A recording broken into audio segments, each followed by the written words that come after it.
Atos dos Apóstolos, capítulo 9. Enquanto isso, Saulo ainda respirava ameaças de morte contra os discípulos do Senhor.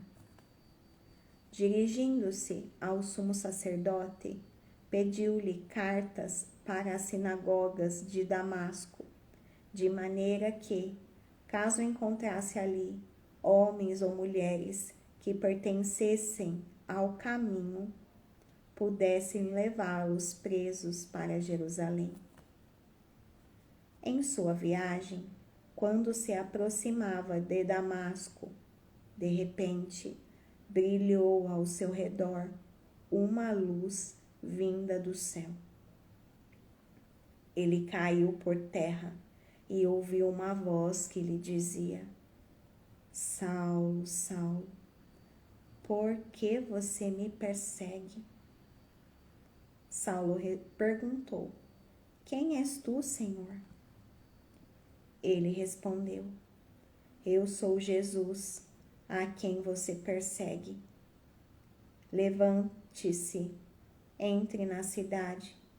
Alguém lhe dirá o que você deve fazer. Os homens que viajavam com Saulo pararam emudecidos. Ouviam a voz, mas não viam ninguém. Saulo levantou-se do chão e, abrindo os olhos, não conseguia ver nada. E os homens o levaram pela mão até Damasco.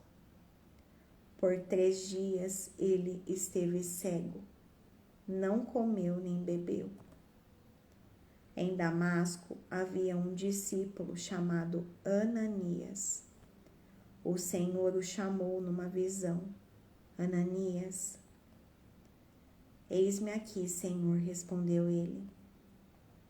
O Senhor lhe disse: Vá à casa de Judas, na rua chamada Direita, e pergunte por um homem de Tarso, chamado Saulo. Ele está orando. Numa visão, viu um homem chamado Ananias chegar e impor-lhe as mãos para que voltasse a ver. Respondeu Ananias: Senhor, tenho ouvido muita coisa a respeito desse homem e de todo o mal que ele tem feito aos teus santos em Jerusalém. Ele chegou aqui com autorização dos chefes dos sacerdotes para prender todos os que invocam o teu nome. Mas o Senhor disse a Ananias: Vá, este homem é meu instrumento escolhido para levar o meu nome perante os gentios e seus reis e perante o povo de Israel. Mostrarei a ele o quanto deve sofrer pelo meu nome. Ananias então foi, entrou na casa, pôs as mãos sobre Saulo e disse: Irmão Saulo, o Senhor Jesus, que lhe apareceu no caminho por onde você vinha, enviou-me para que você volte a ver e seja cheio do Espírito Santo. Imediatamente, algo como escamas caiu dos olhos de Saulo e ele passou a ver novamente. Levantando-se, foi batizado e depois de comer, recuperou as forças. Saulo passou vários dias com os discípulos em Damasco. Logo começou a pregar nas sinagogas que Jesus é o Filho de Deus. Todos os que o ouviam ficavam perplexos e perguntavam: Não é ele o homem que procurava destruir em Jerusalém aqueles que invocam este nome? E não veio para cá justamente para levá-los presos aos chefes dos sacerdotes? Todavia, Saulo se fortalecia cada vez mais e confundia os judeus que viviam em Damasco, demonstrando que Jesus é o Cristo. Decorridos muitos dias, os judeus decidiram, de comum acordo, matá-lo. Mas Saulo ficou sabendo do plano deles. Dia e noite eles vigiavam as portas da cidade a fim de matá-lo. Mas os seus discípulos o levaram de noite e o fizeram descer num cesto, através de uma abertura na muralha. Quando chegou a Jerusalém, tentou reunir-se aos discípulos, mas todos estavam com medo dele, não acreditando que fosse realmente um discípulo. Então Barnabé o levou aos apóstolos. Ele lhes contou como, no caminho, Saulo vira o Senhor, que lhe falara,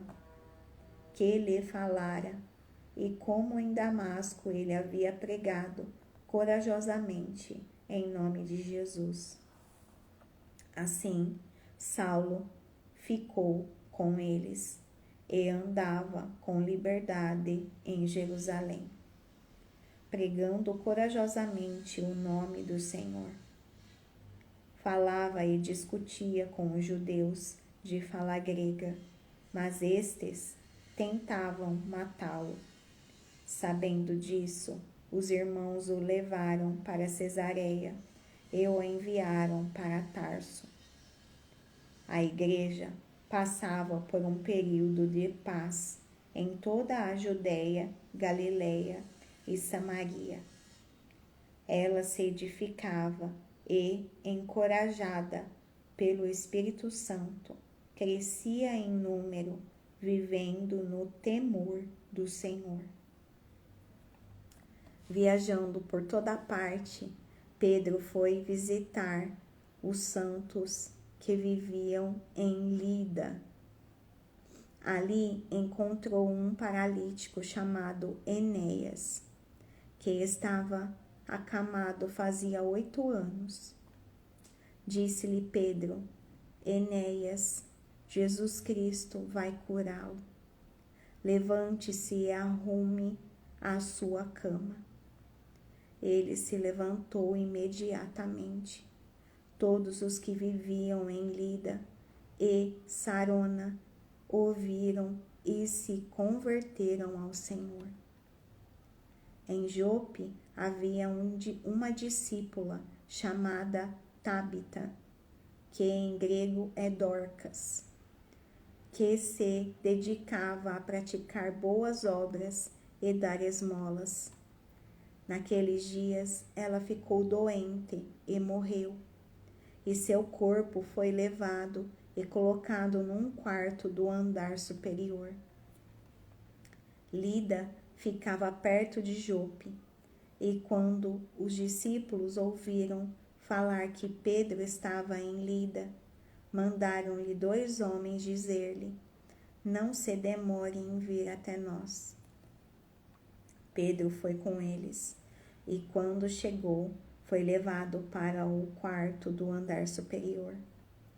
Todas as viúvas o rodearam, chorando e mostrando-lhe os vestidos e outras roupas que Dorcas tinha feito quando ainda estava com elas.